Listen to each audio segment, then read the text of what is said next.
Salut tout le monde, bienvenue en ce début 2022. Oui, on est déjà fin janvier, mais on s'est débrouillé comme des chèvres pour vous sortir les dernières vidéos. Donc il y a beaucoup de vidéos qui sont sorties en 2021. Merci pour tous vos retours vraiment sur la vidéo Tesla Model S Plaid aussi qui vous a beaucoup plu et les autres. C'était vraiment de la folie. Je voulais démarrer 2022 par vous présenter les applications qui vont faire que 2022 pour moi va être une année killer. Il faut qu'on déboîte tout, il faut qu'on vous sorte des super vidéos, il faut qu'on ait des superbes idées et pour ça il faut être organisé. Il y a des applications qui vont vous parler, il y en a qui sont peut-être un peu plus professionnelles que d'autres. Et juste avant de débuter la vidéo, parce que vous êtes à chaque fois beaucoup trop à me le demander, j'ai créé la petite boutique là Amazon. Vous savez, je suis affilié Amazon depuis 10 ans, ce qui fait que je répertorie sur mon compte Amazon tout ce qu'il faut pour faire du bon cable management, mes accessoires Tesla préférés, mon setup vidéo, mon setup PC. Vous avez le lien dans la description, comme ça vous arrêtez de me poser la question de « Et où la référence de ton bras micro derrière ?» On commence par Mapster, l'application que j'utilise depuis quelques semaines et quelques mois parce que pour moi ça a toujours été un gros point quand j'arrive dans une ville que je connais moins ou quand tout simplement je veux amener des amis à des bonnes adresses. Je ne savais jamais comment correctement les référencer, j'avais testé Google Maps pour enregistrer des lieux, mais pour moi la Mapster c'est une application et plus qu'une application c'est un réseau social qui répertorie des lieux mais surtout des restaurants. Voilà, parce que comme je l'ai mis dans ma bio Mapster, au-delà de kiffer la tech, je kiffe les petites expériences culinaires, j'adore vraiment, je suis prêt à payer à chaque fois pour m'en mettre plein les papilles. Voilà, et 2 heures après t'es en mode j'y retournerai bien parce que j'ai déjà plus le goût en bouche. Non mais vous le connaissez aussi cette sensation. Voilà, bon bref, sur Mapster je me suis créé mon petit profil, j'ai une 50aine de lieux, beaucoup sur Monaco évidemment, et puis quelques-uns sur Paris aussi, New York aussi depuis la vidéo Tesla Model S Plaid. Vous pouvez aller suivre comme ça en fait des profils que vous aimez bien sur Mapster, et il y a aussi des profils qui sont vérifiés et premium. Je te prends un exemple, le magazine Vogue, il peut référencer des lieux qui sont premium avec une sélection, avec des vrais articles associés, des photographies et autres, et là-dessus tu peux payer carrément des sélections si tu dois emmener des gens importants, etc. et découvrir les bons lieux dans une ville que tu connais pas du tout, mais pour faire genre ce bar là, vous allez voir, vous m'en direz des nouvelles. Bon bah voilà, moi j'utilise Mapster, pour moi je kiffe vraiment. L'app elle est disponible gratuitement sur iOS et sur Android. Vous avez encore une fois le lien de mon compte dans la description, ça me rapporte rien et je l'ai pas spécifié, mais toutes les applications là, il y en a aucune qui nous paye. Donc si vous avez d'autres idées à nous mettre dans les commentaires ou que vous voulez nous chier dessus sur une application parce qu'elle est moins bien qu'une autre, allez-y, voilà, on le dit quand il y a des partenariats, là il y en a aucun. Avant de passer à Things 3, à la fin de cette vidéo, on va comparer nos temps d'écran. Normalement, ils dépassent pas plus de 3 heures par jour, ce qui n'est pas énorme comparé à d'autres. Bon, quand vous allez voir que je passe environ 1h15 sur YouTube Music, mais c'est ce qui fait que j'utilise aujourd'hui vraiment mon téléphone comme un réel outil et plus juste comme un accessoire à passer le temps. Je déteste ça. On en reparlera peut-être sur Twitch. Si vous me suivez sur Twitch, c'est des sujets qu'on aborde sur Twitch, mais je m'efforce vraiment de plus en plus à utiliser les produits qui nous entourent comme des outils, comme mon iPad mini. Pourquoi je le prends dans la vidéo? Parce que je sais qu'on va pas m'appeler, tu vois, je vais pas passer un coup de fil comme ça alors que mon téléphone m'aurait peut-être poussé dans la vidéo à utiliser mes SMS. Things 3, c'est ton application de rappel overkill. Vraiment, je pense qu'il y a 3 applications que j'utilise à 100% dans une journée, c'est mes emails, mon agenda Google et Things 3. Et je l'ai vu sur beaucoup d'articles, ils appellent ça en fait la tueuse de tâches. En gros, sur Things 3, on peut créer des catégories de rappel. Donc moi, par exemple, j'ai créé ma catégorie YouTube, ma catégorie Imakina Influx, ma catégorie Q&A. Donc ensuite, je vais créer mon rappel qui est associé à cette catégorie, ce qui fait que si un matin, je me dis, bah tiens, pendant 1 heure, je vais travailler que sur ma chaîne YouTube, je ne suis pas pollué par mes rappels qui concernent Imakina Influx, par exemple. Et si vous ne connaissez pas encore la structure Imakina Influx dans laquelle je suis représenté, il y a un podcast qui est dédié sur c'est quoi Imakina Influx. Voilà, je vous la laisse dans la description, ça dure 20 minutes avec Manuel Diaz et Léo Duff. On vous en parle un petit peu plus. Une fois que je crée mon rappel dans ma catégorie et que je me dis par exemple en idée de vidéo, je voulais inscrire Léo Duff à une course de modélisme en 2022, c'est pas une vanne, c'était une idée de vidéo que j'ai eue ce week-end. Je vais créer ce rappel là par exemple pour avoir la notification de rappel dans un mois. Ce qui est très intéressant avec Things 3, c'est que je peux avoir une date d'échéance. Si dans un mois je dois commencer à organiser la vidéo mais que la vidéo doit être tournée dans 2 mois, eh bien je peux à l'intérieur d'une to-do, me créer une checklist, informer Léo, créer l'introduction de la vidéo, inscrire Léo à la course, filmer Léo en préparation, 5e, filmer Léo à la course. Et bien toutes ces tâches-là, je vais pouvoir les abattre en réajustant le rappel pour les jours ou les semaines à venir, sans changer ma date d'échéance qui sera le tournage de ma vidéo. À partir de là, c'est une tueuse de tâches. C'est ce qui fait que tu fais le strict minimum tous les jours sans te polluer la tête en te disant « Oh, j'ai trop de trucs à faire » alors qu'en fait, t'as des trucs qui sont à faire pour dans 2 mois. Il y a plein d'autres choses possibles. Encore une fois, je vous laisse regarder divers articles, sinon ça ferait une vidéo dédiée par application. La limite, je les kiffe, ok? Donc on passe à la 3e app qui va faire que 2022, la saigne cette année. Voilà, c'est comme ça. Une application crypto. Bon, il y en a plein et je ne fais pas la pub spécialement de celle-ci, mais je me suis mis sur crypto.com depuis 2-3 semaines. Voilà, il y aura un lien qui sera affilié, mais j'aurais pu faire la même chose sur Binance, sur Just Mining, sur d'autres applications. La grosse particularité de crypto.com, c'est que ça me permet de prendre mes crypto-monnaies ou mes stablecoins de certains échanges décentralisés ou centralisés, de les amener sur crypto.com, de les échanger en euros ou en livres sterling et de les dépenser directement avec une carte bancaire crypto.com. C'est juste pour ça que je voulais utiliser cette application en 2022, parce que c'est beaucoup moins chiant que de faire un virement en euros sur ton compte bancaire. Ça met 48 heures, 72 heures pour arriver parfois avec des virements bancaires. Là, en fait, vraiment, je suis genre sur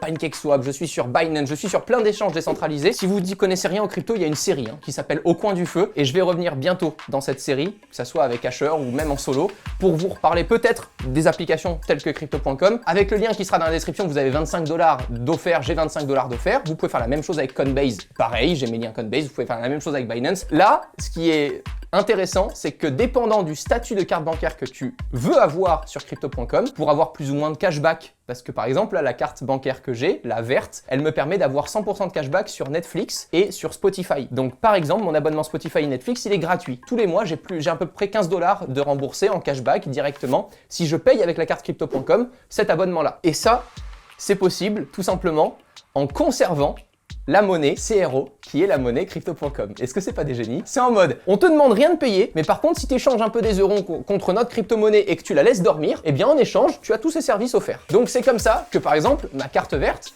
j'ai dû mettre environ 4-5 000 € de bloqué sur crypto.com pour l'avoir. J'en ai plus que 2500 parce qu'il a perdu à peu près 40% le cours. Donc, la règle numéro 1, c'est vous mettez sur ces putains d'applications uniquement ce que vous pouvez perdre ou tester. Je pense que la façon dont fonctionne crypto.com peut être positive. Je suis pas trader, donc il y a zéro conseil en investissement. Mais en attendant aujourd'hui, c'est une application qui est cool avec différents niveaux. Vous n'êtes pas obligé d'investir autant pour avoir une carte bancaire chez eux. Mais je trouvais ça sympa d'en parler parce que je pense que ces usages-là vont pouvoir être de plus en plus démocratisés grâce à ce genre d'application-là. Calendly, c'est un robot génial. Alors Calendly, je l'utilise vraiment que du côté professionnel. Imagine, il y a un client qui a envie de me parler 15 minutes, je le connais pas, j'ai pas envie de lui filer mon numéro de téléphone. Eh bien, je peux tout simplement lui envoyer un petit lien Calendly et Calendly va programmer pour moi et lui proposer, dépendant de mes horaires disponibles sur mon ou mes agendas, lui proposer différentes horaires à ce client ou à ce prospect ou à qui vous voulez, une personne avec qui vous voulez échanger. Évidemment, je vais pas filer mon Calendly en soirée à un mec en boîte de nuit, ok? C'est vraiment un usage pro, ça paraît logique. Vas-y, je t'envoie un lien, prends un petit créneau, y a pas de souci, tu me mets un ODJ dans l'agenda, s'il te plaît. Non, nique ta mère, à un moment, non, t'es humain si tu veux. Donc Calendly, c'est vraiment professionnel, mais moi je kiffe parce que ça m'évite tout simplement de checker mon agenda et lui dire je suis disponible mercredi à 14 h ou alors jeudi à 16 h. Non, en fait, j'ai ouvert des slots directement sur Calendly, le lundi par exemple de 15 h à 17 h, le mardi de 15 h à 17 h, le mercredi je suis jamais dispo, comme ça je suis jamais dérangé et je peux prendre moi-même des appels qui me semblent plus importants ou différents. Ça peut être payant, dépendant des usages que vous voulez en faire, 8 $, 12 $ ou 16 $ par mois, c'est dispo sur toutes les plateformes. Je trouve ça génial, voilà, donc je voulais vous le partager aussi.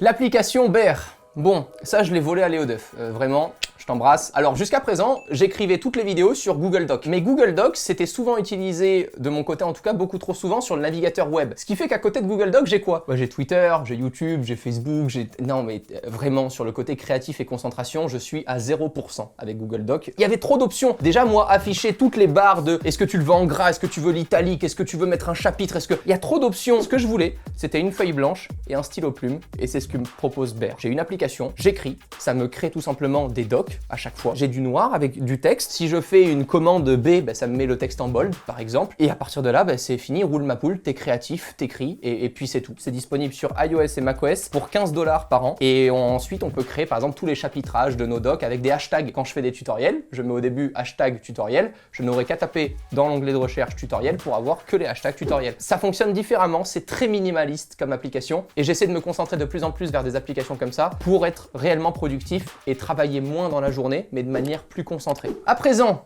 Roads by Porsche. J'ai pas de Porsche, mais j'aime les routes. Voilà, j'aime bien rouler. Et c'est vrai que j'utilise plus souvent les véhicules pour rouler, prendre du plaisir que pour me déplacer. Parce que moi, les bouchons, même si avec mon petit Komodo, elle avance et elle freine toute seule, encore une fois, productivité. Donc si je peux être à l'arrière en train de travailler correctement et prendre des appels téléphoniques sans devoir tuer des gens parce que je suis un connard qui fait pas attention à la route, c'est mieux. Roads by Porsche, c'est une app que j'utilise le week-end, principalement, ou en soirée. Si je dois par exemple amener un copain, j'en sais rien, dans un petit patelin, et que d'un coup j'ai envie de passer par des belles routes, j'ouvre Roads by Porsche et j'ai toutes les plus belles routes de France, mais pas que, ils sont dans le monde entier référencés, et ça fonctionne un peu comme un réseau social, c'est-à-dire qu'à un moment tu peux carrément rencontrer des groupes qui sont dans ces routes-là. Je trouve ça vraiment cool, parce que par exemple pour des tournages vidéo, dès qu'on doit tester une voiture, bah, je prends toujours une route différente sur Roads by Porsche, et puis ça m'amène directement pour faire, je sais pas, 20 km, 30 km, mais que sur des belles petites routes de campagne. Seul truc vraiment chiant, c'est que quand tu démarres ta localisation pour aller à la route, c'est pas compatible Waze ou autre. Donc t'es obligé d'avoir l'application Roads by Porsche qui pue un peu du cul sur le côté localisation. T'as pas les radars, t'as pas les vitesses, tu sais rien à part juste va là et prends la A3 ou prends la A6. Voilà, c'est pas pratique du tout. C'est juste ce truc-là que je redis,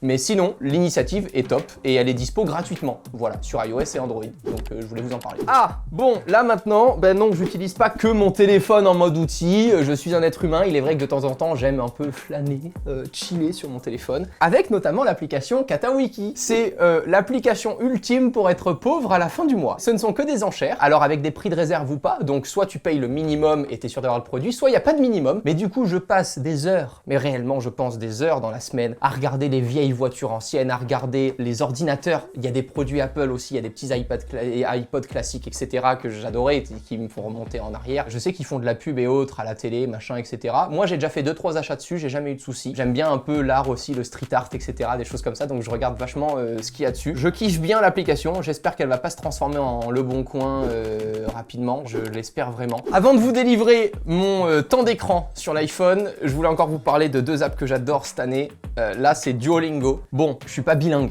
c'est pas un secret, ok? Duolingo, tout simplement, ça me permet de jouer à un jeu en apprenant l'anglais. Je le comprends beaucoup mieux que je ne le parle, donc pour moi vraiment Duolingo, je trouve ça super cool. Je l'ai même payé, hein. Je suis un sauvage, j'ai payé 7 balles par mois pour 12 mois d'engagement. En fait, moi du moment où ils ont mis des scores, c'est le truc qui m'a matrixé la tête. Vous me connaissez avec mon esprit de compétition de merde. Bah, ils m'ont mis des scores, et quand j'ai vu le classement Top France, j'ai fait...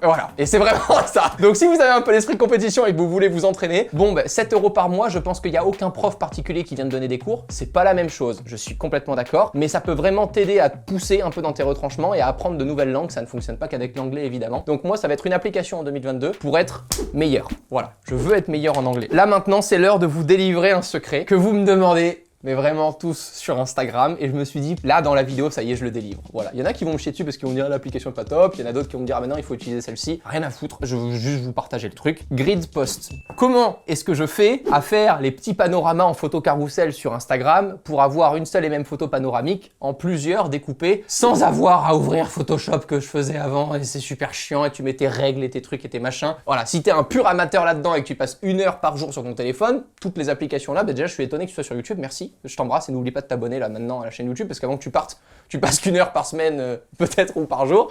Donc là, c'est le moment de t'abonner à la chaîne YouTube. Voilà, c'était pas plus compliqué à comprendre. Grid Post, bah, ça te permet tout simplement de faire des grilles. Alors que ça soit sur ton feed Instagram, si tu as envie par exemple d'avoir un feed un peu homogène, etc., tu peux le travailler dans ce sens-là. Pour avoir par exemple une seule énorme photo dans tout ton feed Instagram, tu peux le faire, mais aussi avoir des belles photos carousel. Moi, c'est ce que j'aime bien. Voilà, j'utilise Grid Post et Unfold pour mes stories. Mais ça faisait pas partie de l'app, mais c'est voilà, c'est la petite app cadeau histoire de faire top 10, quoi, tu vois, top 10 des apps. Unfold, U-N-F-O-L-D. Voilà, je le paye aussi, ça me fait des petites stories jolies, etc. Et les gens sont en mode waouh, c'est trop bien produit, alors qu'en fait ça m'a pris 15 minutes, beaucoup plus à chercher. C'est le moment fatidique de vous partager mon temps d'écran. On va se comparer dans les commentaires et dépendant de ce que vous faites de votre téléphone, on va essayer de se mettre un challenge et j'attends vraiment vos temps d'écran diminués sur Instagram. Voilà, vous me taguez sur Instagram avec le @romainlannery et vraiment je veux voir vos temps d'écran diminuer si vous n'en avez pas besoin, voilà. Et je pense que personne n'a besoin aujourd'hui de passer 2 heures sur son feed Twitter. Ça ne t'apporte rien, j'en suis persuadé. Donc voilà, c'est le moment de toucher à son temps d'écran et d'essayer de se raisonner. La semaine dernière, je suis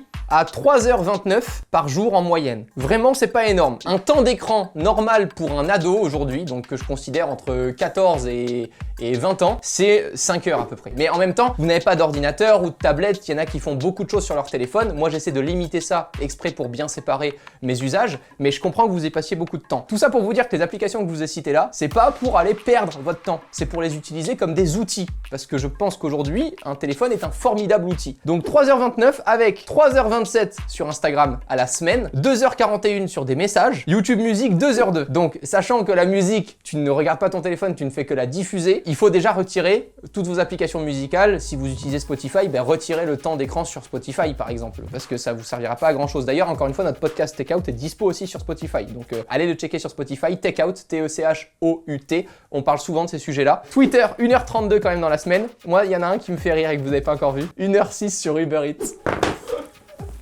J'ai honte! Ça va avec Mapster, je vous ai dit que j'étais un amoureux culinaire. Sur Uber Eats, vraiment, genre, je suis en mode, alors ce restaurant, il est comment? Ah, il est pas encore noté. Ouh là là, ça veut dire que peut-être il est nouveau, qu'il est bien. Alors je vais chercher sur Google. Oh, je regarde les avis Google et après je vais regarder sur Mapster si des gens l'ont conseillé, ce qu'ils ont dit, etc.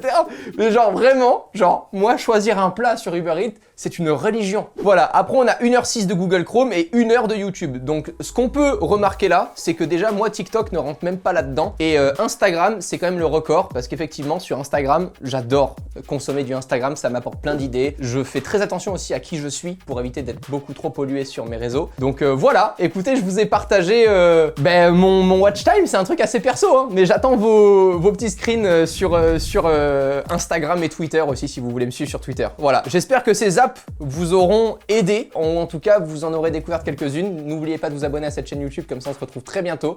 D'ici les prochaines vidéos, prenez soin de vous, ciao tout le monde.